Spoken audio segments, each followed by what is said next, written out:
தேர்தல் கமிஷன் தேர்தலை அறிவிக்கிற போது எங்களுக்கு அனுமதி கொடுக்கணும். அதான் நியாயம், அதான் ஜனநாயகம். அப்புறம் எப்படி நாங்கள் போய் முறையான அனுமதி முறையான அனுமதியை வாங்கணும்? எங்கெங்கே நாம் தமிழ் கட்சி பொதுக்கூட்டம் போடுகிறார்களோ அங்கே இருக்கிற அந்த மாவட்டத்தில் டிஎஸ்பின்னு நினைக்கிறேன், அவர் தடுக்கிறார். உங்களுக்கு தெரியுமா? 4 பக்கமும் திமுக காரர்கள் பெரியார் வாழ்க, பெரியார் வாழ்க, நாம் தமிழ் கட்சி ஒழிக, சீமான் ஒழிகன்னு கத்துறான். வன்முறை வருமா வராதா? சீமானை கண்டு எங்க திமுக அஞ்சுகிறதோ என்ற ஒரு பயம் மக்களிடம் போய் சென்று விடும். அப்படின்றதுனால தான் அவங்க அதை புறக்கணிக்கிறாங்க. சீமானை வளர விடாமல் பண்ணுறாங்கன்ற ஒரு லாஜிக்கான விஷயமும் இருக்குல்ல சார்? தம்பி, அது என்ன உங்களை கண்டு நாங்கள் ஒப்பம் இருக்கும்போது நாங்கள் பயப்பட தேவையில்லாமல் அஞ்சுறாரு சீமா, அதெல்லாம் கிடையாது. தமிழ் கட்சிக்காரன், அதாவது சீமான் கட்சிக்காரன் எங்கேயாவது ஒரு இடத்துல பணம் கொடுத்தான்னு காட்டுங்க. நாங்கள் பெரியாரிஸ்ட் சொல்லப்படுகிற நீங்கள், நாங்கள் அண்ணா வழிவந்தவர்கள் என்று சொல்லப்படுகிற நீங்கள் ஒரு இடத்துல காட்டுறா, நாங்கள் கட்சியை கலைச்சிட்டு போயிடுறோம். சீமான் அண்ணனை கேலி சித்திரமாக வரைஞ்சி கீழே காவி உதையில போட்டு பார்த்தீங்களா? ஒரு பக்கம் காவி உடை போட்டிருப்பாங்க, ஒரு பக்கம் பூணு. இதெல்லாம் நான் என்ன சொல்றேன்னா, இது எதுக்கு பண்றீங்க? ஆர்எஸ்எஸ் பிஜேபி ஆட்கள்னு சொல்றதுக்கு ஆதாரம் காட்டுங்க. ஆனால் நாங்கள் பல ஆதாரம் காட்டுவோம். உங்கள் அப்பா தான் இந்த மண்ணிற்கு பிஜேபி அறிமுகப்படுத்தியவர். வரவேற்கிறதுக்கு கொடை பிடிக்கிறான், அதை கூட கருப்பு கொடையா பிடிக்காம அடிமை சாதி மாதிரி வெள்ளை கொடை பிடிச்ச வரலாறு திமுகவுக்கு உண்டா இல்லையா? எங்களை போய் பிஜேபி பி டீம்னு சொல்றீங்க.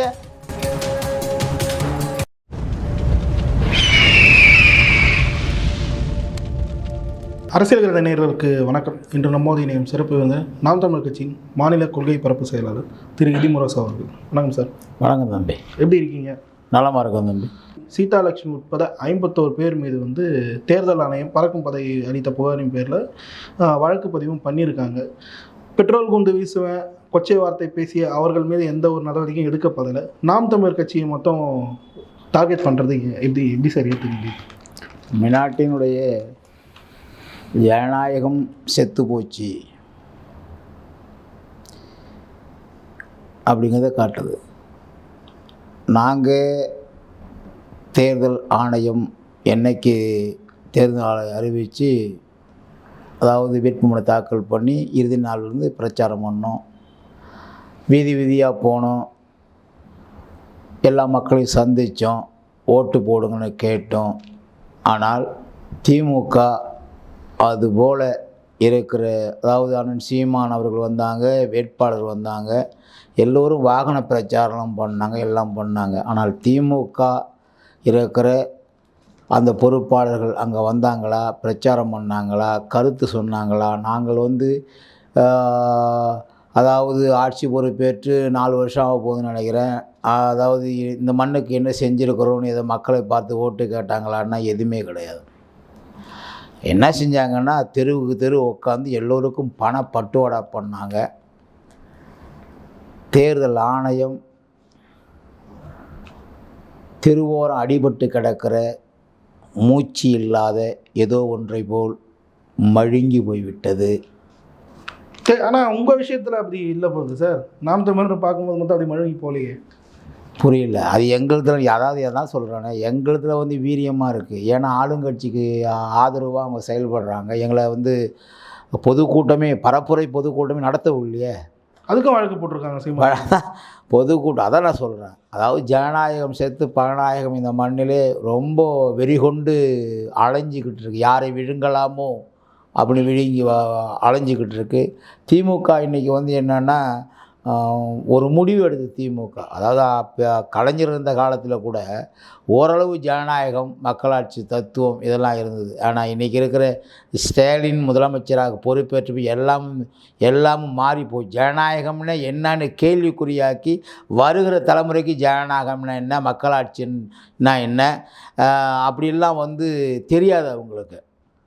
சரிங்களா? ஒரு காலத்தில் உங்களுக்கு தெரியும்னு நினைக்கிறேன், அதாவது தேர்தல் அறிவிச்சு விட்டால் சமமாக மக்களை சந்திப்பாங்க, சண்டை சச்சரவு வராது, எதுவுமே வராது. ஆனால் திமுக என்ன பண்ணுதுன்னா, எதையாவது கலப்பி விட்டு சண்டை போட்டு அங்கே வன்முறையை உருவாக்கணும், வன்முறையை உருவாக்கி வழக்குகளை போட்டால் தன்னை எதிர்த்து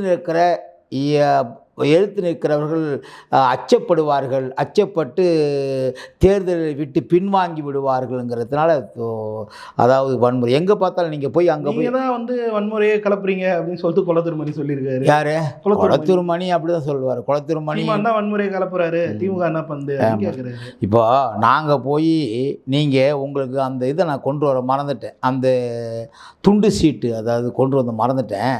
அதில் நீங்கள் பார்த்தீங்கன்னா ஒரு துண்டு சீட் நான் என்ன கேட்குறேன், உண்மையே யோக்கியமான ஆளாக இருந்தால் நேர்மையாளர்கள் அப்படின்னா என்ன பண்ணணும், தன்னுடைய சின்னத்தை போட்டு ஓட்டு கேட்கணும். தெரிஞ்சுங்க, தன்னுடைய சின்னம், தன்னுடைய அதாவது செஞ்ச சாதனைகள், உங்களுடைய லட்சியம், கொள்கை எல்லாத்தையும் போட்டு ஓட்டுங்க. என்ன செய்ய போகிறீங்க, பண்ண போகிறீங்க ஓட்டுக்கணும். நாங்கள் அப்படி தான் ஓட்டு கேட்கணும். எங்கள் உங்கள் துண்டு சிரத்தை வேணால் துண்டு பிரசுரத்தை பாருங்கள், தெரிஞ்சுங்க, துண்டு சீட்டை பாருங்கள். ஆனால் அவங்க சீமான் அண்ணனை கேலி சித்திரமாக வரைஞ்சி கீழே காவி உதையில போட்டு பார்த்தீங்களா, ஒரு பக்கம் வந்து காவி உடை போட்டிருப்பாங்க, ஒரு பக்கம் வந்து இதெல்லாம் வந்து நான் என்ன சொல்கிறேன்னா, இது எதுக்கு பண்ணுறீங்க? உங்களை ஆர்எஸ்எஸ்ன்னு காட்டுறதுக்கு.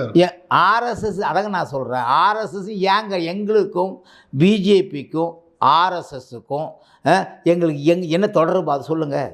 ஈக்குவலாக தானே எதிர்க்கிறாரு, அதனால் அப்படி தொடர்புன்னு சொல்ல முடியாதுல்ல. என்ன தொடர்புன்னு கேட்குறேன், தொடர்பை காட்டுங்கடான்னு சொல்கிறேன். நான் வந்து 13 நாள் அங்கே இருந்தேன். எத்தனை நாள் இருந்தேன்? ஈரோட்டில் 13 நாள் தேர்தல் பிரச்சாரத்தில் இருந்தேன். நான் என்ன சொல்கிறேன், எங்களை அதாவது ஆர்எஸ்எஸ் பிஜேபி ஆட்கள்னு சொல்கிறதுக்கு ஒரு அதாவது ஏதாவது காட்டுங்க, ஆதாரம் காட்டுங்க. ஆனால் நாங்கள் பல ஆதாரம் காட்டுவோம். உங்கள் அப்பா தான் இந்த மண்ணிற்கு பிஜேபி அறிமுகப்படுத்தியவர், பாஜகவை அறிமுகப்படுத்தியவர் உங்கள் அப்பா தான். மார்க்கெட்டிங் மேனேஜராக வேலை பார்த்து உங்கள் அப்பா. எத்தனை நாங்கள் சொல்கிறது, எங்களை எதுக்கு எடுத்தாலும் நான் என்ன சொல்கிறேன், பிஜேபிக்கு ஆதரவாக நாங்கள் பேசுகிறோம். இங்கே உள்ள நிலை அதாவது நான் என்ன சொல்கிறேன்னா, எங்களுடைய அதாவது என்ன சொல்கிறாருன்னா, பெரியாரை பற்றி பெரியார் பேசியதை அண்ணன் சீமான் பேசினார். நல்லா தெரிஞ்சுங்க, பெரியார் பற்றி பெரியார் பேசியதை அண்ணன் சீமான் பேசினார். சரிங்களா? அப்புறம் உடனே இவங்கெல்லாம் அந்த இருக்கிற குளத்தூர்மணி அண்ணன், இந்த ராமகிருஷ்ணன், அந்த திருமுருகன் காந்தி இருக்கிற அங்கே அறிவாலயத்தில் எவன் பிச்சை வாங்கி திங்கிறானோ அவன்லாம் வந்து எங்களை எதிர்த்தான். என்ன சொன்னால் எதிர்த்தான். எதிர்க்கிற போது அதாவது உண்மை நிலைப்பாட்டை சீமான் சொல்வது உண்மைதான். சீமான் சொல்வது பேசியதன் சீமான் பேசினார்னு எச் ராஜா, அண்ணாமலை இருக்கிற பிஜேபி சார்ந்தவர்கள்லாம் வந்து அண்ணாமலையோட என்ன சொன்னார்னா, அவர் பேசியதை நான் காட்டுறேன்னார். நாங்கள் எங்கேயாவது வந்து பேசினோமா? அதாவது உண்மை நிலைப்பாட்டை சீமான் பேசுகிறாருன்னு அவங்க சொல்கிறாங்க. அவங்க சொல்லும் போது உடனே வந்து நாங்கள் என்னைக்காவது அந்த பக்கம் பேசியிருக்கிறோமா? எங்களை எப்படி அதில் நீங்கள் வந்து இது படுத்தீங்க? அதாவது மூர்க்கமாக எதிர்க்கிறவர்கள் சீமான் தம்பிகளும். நீங்கள் பார்த்தீங்கன்னா பிஜேபியை, ஆர்எஸ்எஸ்ஐ மோடி இங்கே வருகையின் போது மிகவும் மூர்க்கமாக எழுத்தோம். எங்கள் மேலே வந்து பல்லாவரத்தில் வந்து 100க்கு மேற்பட்ட வழக்கு எங்கள் மேலே. அவங்க வெள்ளை கொடை வைத்து வரவேற்றதையும் பார்க்க முடிஞ்சது திமுக. ஆனால் அப்போ அவங்க எதிர்த்தாங்க. திமுக எப்போ எதிர்த்தாங்க? எதிர்கட்சியாக இருக்கிற போது கோ பேக் மோடி அப்படின்னு சொன்னாங்க, போராட்டம் பண்ணாங்க. வீரியமான போராட்டம் திமுக பண்ணினது, அதில் மாற்று கருத்தில். ஆனால் ஆளுங்கட்சியாக வந்ததன் பிறகு வரவேற்கிறதுக்கு கொடை பிடிக்கிறான். அதை கூட கருப்பு கொடையாக பிடிக்காமல் அடிமை சாதி மாதிரி வெள்ளை கொடை பிடிச்ச வரலாறு திமுகவுக்கு உண்டா இல்லையா? எங்களை போய் பிஜேபியின் பி டீம்னு சொல்கிறீங்க. இது அதாவது கலைஞருடைய அந்த நாணயம் இருக்குல்ல, அதை வெளியிட்ட போது யார் ஆட்சி வந்தீங்க?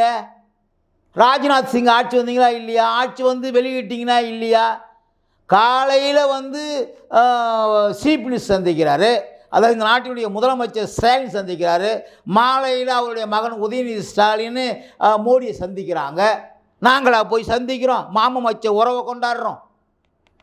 எங்களை போய் பி டீம் அயோக்கிய பயிலும் நான் என்ன கேட்குறேன், எங்களை போய் பி டீமில் கூப்பிடுவதற்கு ஒரு ஆதாரத்தை காட்டுறான்னு கேட்குறோம். நாங்கள் இப்போது தேர்தல் நடந்தது, நான் உங்கள்கிட்ட முன்னாடியே சொன்னேன், நாங்கள் வாகன பிரச்சாரம் பண்ணோம், எங்களுடைய லட்சியம் கொள்கை நாங்கள் வந்து என்ன பண்ணணும் பிரச்சாரம் பண்ணோம்.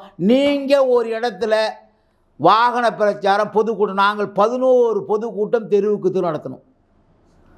11க்கு மேற்பட்ட நான் கலந்துக்கிட்ட பொதுக்கூட்டம் 11 பொதுக்கூட்டம். அந்த விஷயத்தில் தான் சார் இந்த இங்கே பிரச்சாரம் பண்ணீங்க, பொதுக்கூட்டம் நடத்தினீங்கன்னு சொன்னீங்கல்ல, போடப்பட்ட வழக்கை சொல்கிறேன். தேர்தல் விதிமுறை மீறி அரசு பணியை செய்ய விடாமல் தான் தடுத்தும் சர்ச்சுக்குள் சென்று கட்சி சின்னத்துடன் தேர்தல் பிரச்சாரங்களை அளித்து ஓட்டு சேகரித்தும் முறையாக அனுமதி பெறாமல் களங்கம் ஏற்படுத்த வேண்டும் என்ற நோக்கில் நாம் தமிழர் கட்சி வேட்பாளர் உட்பட சீதாலட்சுமி உட்பட 51 பேர் மீது வழக்கு பதிவு பண்ண என்ன அப்புறம் கோவம் என்ன மயிருக்கு வந்து நடைமுறையாக நாங்கள் நடத்தலை. தேர்தல் கமிஷன் தேர்தலை அறிவிக்கிற போது எங்களுக்கு அனுமதி கொடுக்கணும், அதான நியாயம், அதான ஜனநாயகம். அப்புறம் எப்படி நாங்கள் போய் முறையான அனுமதி, ஏன்னா மயிறு முறையான அனுமதியில் வாங்கணும், என்ன அனுமதி வாங்கணும்? நாங்கள் தேர்தலில் நிற்கிறத பிரச்சாரம் பண்ணுறது தானே. தேர்தல் நிற்கிறது பிரச்சாரம் பண்ணுறது, தேர்தல் நிற்கிற வேட்பாளர் வந்து மக்கள்கிட்ட வாக்கு கேட்டு போகிறது, எங்களுடைய சின்னத்தை வந்து அந்த மக்கள்கிட்ட வந்து பதிவு செய்கிறது, இதனடா தேர்தல் வந்து முறையாது. நாங்கள் எழுதி கொடுத்து வாங்கி உங்களுக்கு ஒன்று தெரியுமா, திமுக இருக்கிற தமிழ்நாட்டுடைய காவல்துறையை கைத்தடியாகி ஆக்கி எங்கெங்கே நாம் தமிழர் கட்சி பொதுக்கூட்டம் போடுகிறார்களோ அங்கே வந்து இருக்கிற அந்த மாவட்டத்தில் எஸ்பியாக இருக்கிற டிஎஸ்பின்னு நினைக்கிறேன், அவர் தடுக்கிறார். உங்களுக்கு தெரியுமா, போடக்கூடாது பொதுக்கூட்டம். நாங்கள் அதாவது தேர்தல் நடத்தினா பொதுக்கூட்டம் போடணுமா வேணாமா? அப்போ தானே பேச முடியுமா? அப்போ தானே பேச முடியும். கரெக்டாக 5 மணிக்கு வந்து அங்கே நின்றுக்கிட்டு மேடை போடக்கூடாது, ஸ்பீக்கர் வந்து இந்த அளவுக்கு தான் வைக்கணும், அதெல்லாம் உண்மை. அதாவது கூம்போடியும் வைக்கக்கூடாது அப்படிலாம் கிடையாது. நான் என்ன சொல்கிறேன்னா, அதை தடுத்தார்கள். 7:30 மணிக்கு தான் எங்களுக்கு வந்து அனுமதியை கொடுக்கப்பட்ட எந்த பொதுக்கூட்டம்னாலும். அயோக்கிய பயல 7 மணிக்கு பொதுக்கூட்டத்தை கொடுத்து நாங்கள் எந்த கருத்தை போய் மக்கள்கிட்ட சொல்கிறது?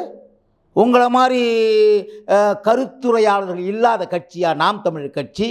உங்களை மாதிரி பேசாதவர்கள் இல்லாத கட்சியா நாம் தமிழர் கட்சி? கிட்டத்தட்ட 500 பேச்சாளர்கள் தமிழ்நாடு முழுவதும் இருக்கிறாங்க. எல்லோரும் பேசணும், எல்லோருக்கும் 5 நிமிடம் கொடுத்தா எத்தனை மணி நேரம் ஆகும்? 1 மணி நேரம் கொடுத்தா பேச முடியுமா? மிகப்பெரிய அதாவது எப்படி சொல்கிறது, அச்சுறுத்தல், எங்களை வந்து பயமுறுத்துறது. உங்களுக்கு தெரியுமா, நான் போகிறேன் ஓட்டு கேட்டுக்கிட்டு, பொதுக்கூட்டம் அந்த நடக்குது பெரியார் நகர், எழுதி பண்ணி பெரியார் நகரில் பொதுக்கூட்டம். நாங்கள் சுற்றி வர்றோம், பொதுக்கூட்டத்துக்கு வர்றோம். திமுகக்காரன் 500 பேர் எதுக்க வந்து நின்றுக்கிட்டு பெரியார் வாழ்கன்னு கத்துறான். எத்தனை பேர்? 500 பேர். எல்லாம் வந்து குண்டர் மாதிரி இருக்கிறான், ஒருத்தன் கூட வந்து கட்சிக்கார மாதிரி தெரியல. எல்லோரும் அடியாட்கள் 500 பேர். நான் அந்த நீங்கள் என்ன கேட்டு வாங்குங்க, அந்த இது இருக்குது, அதாவது அந்த சண்டை நடந்த இடம் இருக்குது. இங்கேருந்து வர்றான், இங்கேருந்து அங்கே அமைச்சர் முத்துசாமியோட வீடு. எந்த இடத்துல? நாங்கள் பொதுக்கூட்டம் போகிறது 500 மீட்டருக்கு முத்துசாமி வீடு. அதை தாண்டி போயிட்டுருக்கோம். 4 பக்கமும் திமுக காரர்கள் வந்து பெரியார் வாழ்க, பெரியார் வாழ்க, நாம் தமிழர் கட்சி ஒழிக, சீமான் ஒழிகன்னு கத்துறான். வன்முறை வருமா வராதா? அதுக்கப்புறம் எங்கள் ஆட்களை சரி பண்ணி எல்லாரையும் அனுப்பி விட்டுட்டு கொன்று போய் அந்த இடத்துல பொதுக்கூட்டம் நடத்தி வந்தோம். அது அன்னைக்கு தான் மாலை ஒரு 4 பேர் தான் 4 பேர் என்ன பண்ணுறான்னா அந்த நோட்டீஸை கொடுக்குறான். எந்த நோட்டீஸை? எங்கள் அண்ணனை வந்து கேலி கூத்தாக அதில் வரைந்த நோட்டீஸை கொடுத்து சீமானுக்கு ஓட்டு போடாதீங்க. டேய், உண்மையிலேயே மான ரோசம் இருந்தால் உங்களுக்கு வந்து உண்மையிலேயே தேர்தலை முறையாக சந்திக்கக்கூடிய பயிற்சி பெற்றிருந்த என்ன பண்ணோம்? எங்கள் வேட்பாளர் சந்திரகுமாருக்கு உதயசூரியன் சின்னத்தில் ஓட்டு போனது கேட்கணும். அவங்க திமுக காரங்களா சார்? அவங்க பெரியாரிஸ்டுகள். பெரியாரிஸ்ட்னா அவன்லாம் பெரியாரிஸ்டாங்க கிடையாது தம்பி. அப்படித்தானே சொல்கிறாங்க. ஒரு நாளைக்கு 500 ரூபா கொடுத்து பிரியாணி வாங்கி கொடுத்து, கோட்டர் வாங்கி கொடுத்து, கோழி பிரியாணி சொல்கிறாங்களா, அதெல்லாம் வாங்கி கொடுத்து அங்கே அனுப்புன அடியாட்கள். அவன்லாம் பெரியாரிஸ்ட் கிடையாது. திமுக அனுப்பிச்சுன்னு சொல்கிறீங்களா? திமுக தான். அப்புறம் எவனு சொல்கிறது? திமுக தான் அனுப்பி அங்கே வந்து கலவரம் பண்ணுங்க, கலவர பூமியை ஆக்குங்க. வன்முறை வெடிக்கணும், பெட்ரோல் கொண்டு வீசணுங்கிறானே. அப்போ என்ன அர்த்தம்? அது வீடியோ ஆதாரம் இருக்கு, வீடியோ ஆதாரம் இருக்கு. ஆதாரங்கள் என்ன சொல்கிறான்? பெட்ரோல் கொண்டு வீசுனாங்க, ஆல்ரெடி வீசியிருக்காங்க, வீசிருக்கிறோங்கிறான். அவன் ஒருத்தர் சொல்கிறான், அதாவது நாங்கள் தம்பி, நாங்கள் என்ன சொல்கிறோன்னா, நாங்கள் பேசுகிற போது வெறும் பேச்சுக்கு பேசுகிறோம், ஆனால் அவன் செயல்படுத்துகிறான். நான் சொல்கிறது புரியுதா? 5 பேர் வந்து ஓட்டு கேட்குற போது எங்கள்கிட்ட வாதம் பண்ணுறான். சண்டை வந்தால் என்ன ஆகும்? 2 கட்சிக்கு சண்டை வந்தால் என்ன ஆகும்? நான் ஒன்று சொல்கிறேன், ஸ்டாலினோ அவன் உதயநிதியோ அந்த இடத்துல போய் ஓட்டு கேட்டாங்களா? வரல. கேட்டாங்களா? தம்பி, இருக்கிற தமிழ்நாட்டில் உள்ள எல்லா அமைச்சரும் அங்கே போயிட்டு தெருவுக்கு தெரு ஊடுக்கு பகிரங்கமாக பணம் கொடுத்தான் தம்பி, என் கண்ணால் பார்த்து. இல்லை, ஸ்டாலின் அவர்களும் உதயநிதி அவர்களும் நீங்கள் சொன்ன மாதிரி வரல அப்படின்ற ஒரு குற்றச்சாட்டு இருந்தாலும் அதற்கு வந்து ஒரு அரசியல் காரணமும் பார்க்கப்படுது.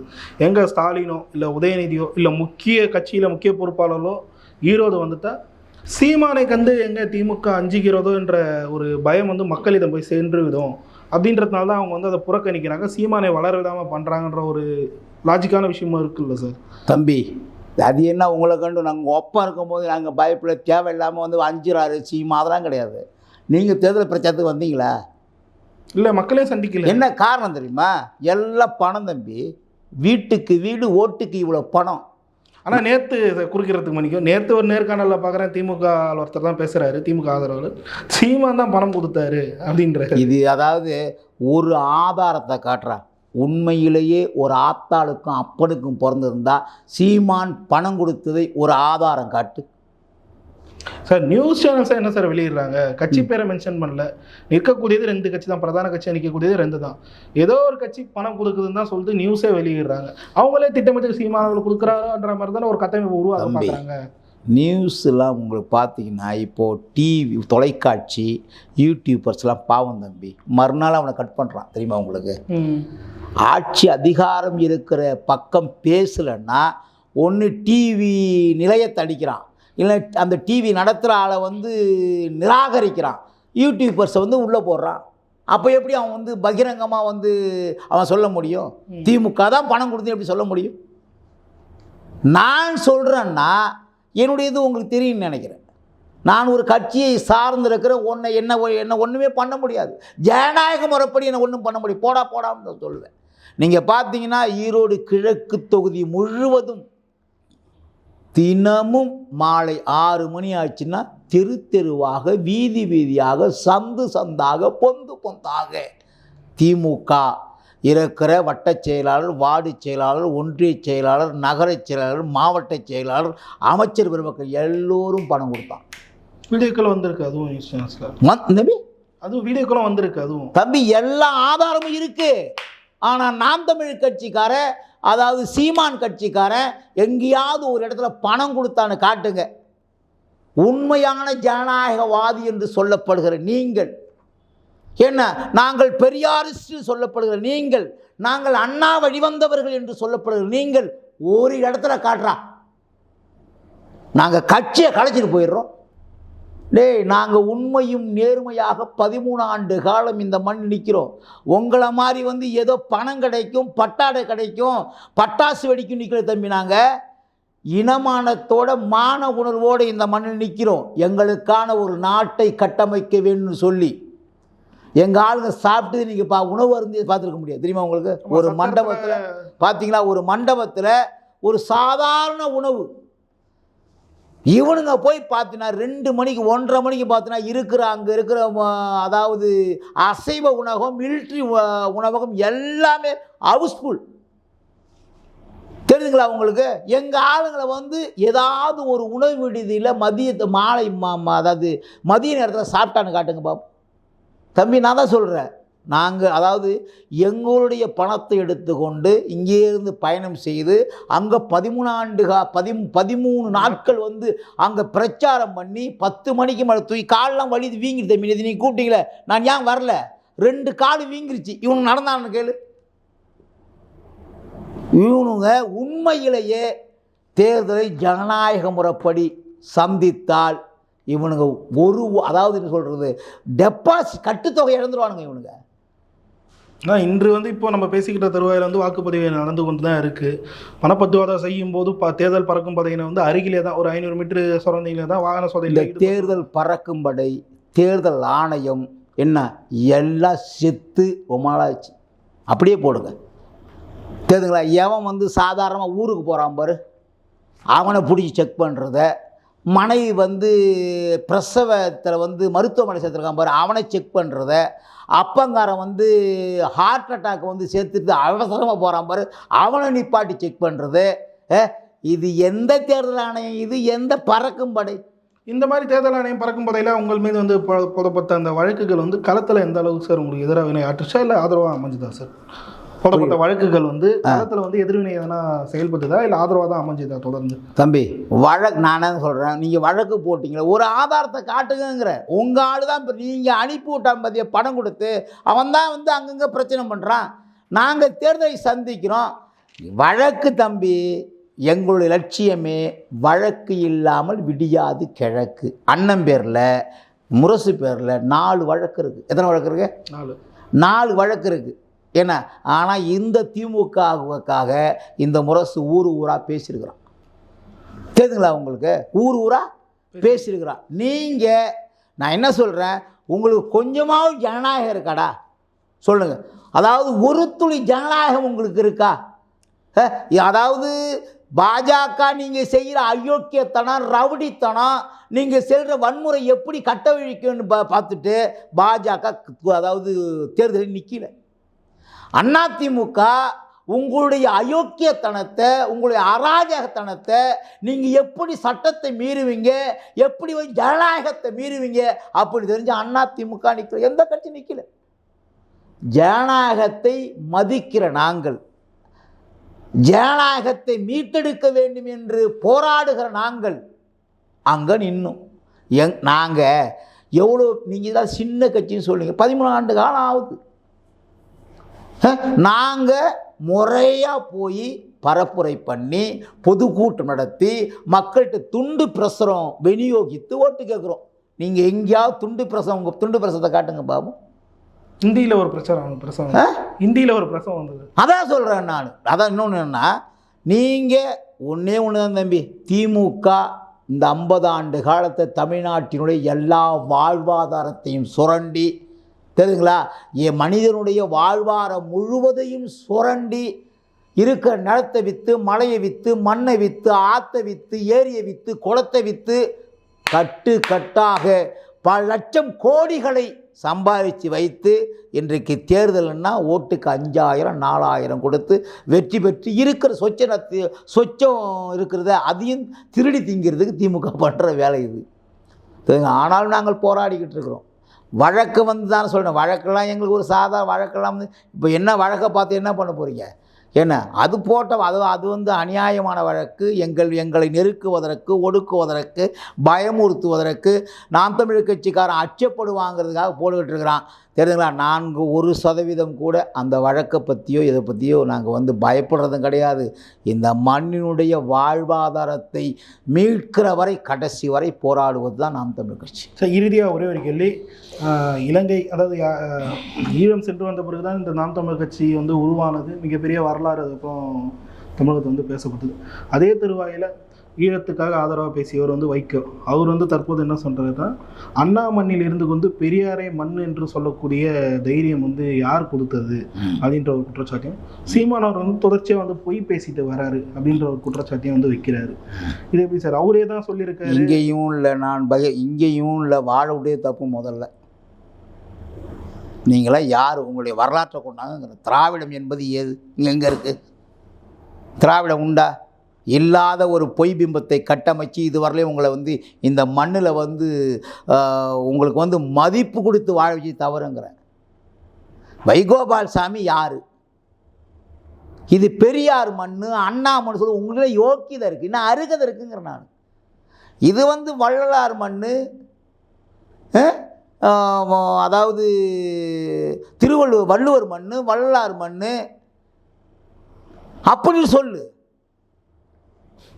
நிறைய கட்டமலை சீனிவாச மண், அயோத்தியாதர் பண்டிதர் மண், திருவிக்கா மண், மாப்போசி மண் இப்படி சொல்லு. அதை விட்டுட்டு எடுத்தோன்னையே வந்து பெரியார் மண்ணு அண்ணா பெரியார் யாருங்கிற நான். பெரியாருக்கும் இந்த மண்ணிற்கும் என்ன தொடர்பு? பாட்டம் பூட்டம் ஓட்டம் எல்லாமே இங்கேயே பிறந்தாங்களா? பொழைக்க வந்தவங்க அங்கங்கே வந்து பொழைச்சிட்டு இருந்துக்கிறாங்க. பொழைக்க வந்த நீ வந்து இந்த மண்ணை களவாட பார்க்கிற போது எப்படி நாங்கள் விடுறது? வைகோ அப்பயே தான். வைகோ வந்து எப்படி பார்த்தீங்கன்னா வளர்ந்து கட்டான்னு சொல்லுவேன். வைகோ என்ன சொல்லுவேன்? நான் வளர்ந்து கட்டான்னு சொல்லுவேன். ஏன்னா வைகோவுக்கு உண்மையிலேயே இந்த மண்ணின் மீது அக்கறை இருந்திருந்தால், இந்த மண்ணை வஞ்சிக்காத நிலைப்பாட்டில் வைகோ இருந்த நீ கட்சி ஆரம்பிச்சதில்லை, அன்னைக்கே பெரிய ஆளாக இருப்ப. நீ பண்ணதான் துரோகம். ஒரு சொன்னாரு ஒருபோதும் வந்து மதிமுக திமுக கூட்டணி வைக்காதுன்னு சொல்லிட்டு சொன்னார்ல. அது மாத்திரம் சொல்லு தம்பி. என் உடம்பில் கடைசி சொட்டு ரத்தம் இருக்கிறவரை, என் உடம்பில் அதாவது கடைசி உயிர் இருக்கிறவரை திமுகவோடு நாங்கள் கூட்டணி வைக்க மாட்டோம். இன்னொன்று சொன்னார், திமுகவோடு கூட்டணி வைப்பவர்கள் அவரை வேறு மாதிரி சொல்கிறோம். அயோக்கிய பயன் நேரம் தான் மாதிரி பேசிட்டு அது என்ன வாயில் சொல்ல விடலைன்னா அது நல்லா இருக்காது. ஏன்னா அப்புறம் வந்து இன்னொரு இது வந்துடும். வழக்கு இல்லை, வழக்கை தான் நான் பயப்பட மாட்டேன். இன்னும் அதாவது பெரியார் வந்து நீ பேசிகிட்டு இருக்கோம்ல, இது நீண்ட காலம் ஓடிக்கிட்டு இருக்குல்ல. இப்போ ஒரு 2-3 மாதம் ஓடிக்கிட்டு இருக்குமா? பெரியார் வந்து அதாவது யார் வேண்டுமானாலும் யாரோட வேணாலும் வந்து உடல் வச்சுக்கலாம்னு பெரியார் சொல்லணும். நாங்கள் சொன்னதான் இவனுங்க அதை தூக்கிட்டு இருக்காங்க. அதே மாதிரி வைகோவுக்கு ஆயிரும். நான் என்ன சொல்கிறேன், வைகோ திராவிடம் அதாவது தமிழ் தேசியம் வளர்ந்து கொண்டிருக்கிறது. தமிழ் தேசியம் ஆட்சி படத்தை பிடித்துவிட்டால் திராவிடம் அழிந்து போகும். திராவிடத்தை நம்பியிருக்கிற எல்லோரும் மூட்டை கட்டி சொந்த ஊருக்கு போக முடியும். அதனால் என்ன பிரச்சனை? திமுகவோட கூட்டணி வைங்க, அண்ணா திமுகவோட கூட்டணி வைங்க, அதாவது தேமுதிகவோட கூட்டணி, எதில் வேணாலும் கூட்டணி வைங்க. ஒருபோதும் தமிழ் தேசியத்தை இந்த மண்ணில் நிலநாட்டக்கூடாதுன்னு வைராக்கியத்தில் இருக்கிற வந்து வைகோ அப்படி தான் பேசுவார். தெரியுதுங்களா? வைகோ அப்படி தான் பேசுவார். வைகோ மாத்திரமில்லை, இன்னும் சில எச்செல்லாம் இருக்கிறான். புரியுதுங்களா? நேரம் தகுந்த மாதிரி பேசி தான் வாழ்கிறதுக்கு ஊரை அழிக்கிறதுக்கு. தெரியுதுங்களா? அது மாதிரி நிறைய பேர் இருக்கிறான். இன்றைக்கி அதாவது மக்களிடத்தில் உங்களுக்கு தெரியுமில்ல, பெரியார் என்கிற அதாவது கட்டமைக்கப்பட்ட பிம்பத்தை சீமான் உடைத்தெறிந்தார். உண்மையா இல்லையா? பேசும் பொருளாக்கியிருக்கா இல்லையா? பல நேஷனல் மீடியாக்கள் நியூஸ் பேப்பர்லையும் வெளியே வந்தது, பேசியிருக்காங்களா இல்லையா? என்னென்னா பாண்டே வந்து இப்போ சொல்கிறாரு இப்போ வந்து சீமான் மாதிரி அதாவது தன்னம்பிக்கையோட ஒரு ஜனநாயக முறைப்படி மக்களாட்சி தத்துவத்தின் முறைப்படி தைரியமாக ஆற்றல் மிக்க பேச்சாக பேசக்கூடிய ஒரே ஆள் அண்ணன் சீமான். உடனே பிஜேபியினுடைய பி டீமு இவங்க பிஜேபி சப்போர்ட் பண்ணுறாங்க. நாங்கள் எங்கேயாவது ஒரு இடத்துல இப்போ வந்து நீங்கள் பார்த்தீங்கன்னா வந்து டங்ஸ்டன் சுரங்கம் ஆரம்பித்தாங்க. அங்கே கூட நாங்கள் என்ன சொன்னோம்? எங்கள் அண்ணனை சொன்னார், யார் ஆட்சியில் இருக்கிறது? பிஜேபி ஆட்சியில் இருக்குது. நாங்கள் என்ன சொன்னோம்? எங்கள் கடைசி சொட்டு உயிர் இருக்கிற வரை இந்த டங்ஸ்டன் சுரங்கத்தை நாங்கள் வரவிட மாட்டோம்னு சொன்னாரா இல்லையா? இதே பிஜேபி இப்போ வந்து சீமானுக்கு ஆதரவாக பேசக்கூடிய பிஜேபி தான் பாட்ஷா அவர்களின் இறுதி சடங்கில் வந்து சீமான் கலந்துக்கும் போது விமர்சிக்கவும் செஞ்சாங்க. அதான் சொல்கிறேன் நான். தம்பி நான் சொல்கிறது அதாவது பாஜகவினுடைய தத்துவத்திற்கு நேர் எதிரானவர்கள் நாங்கள்.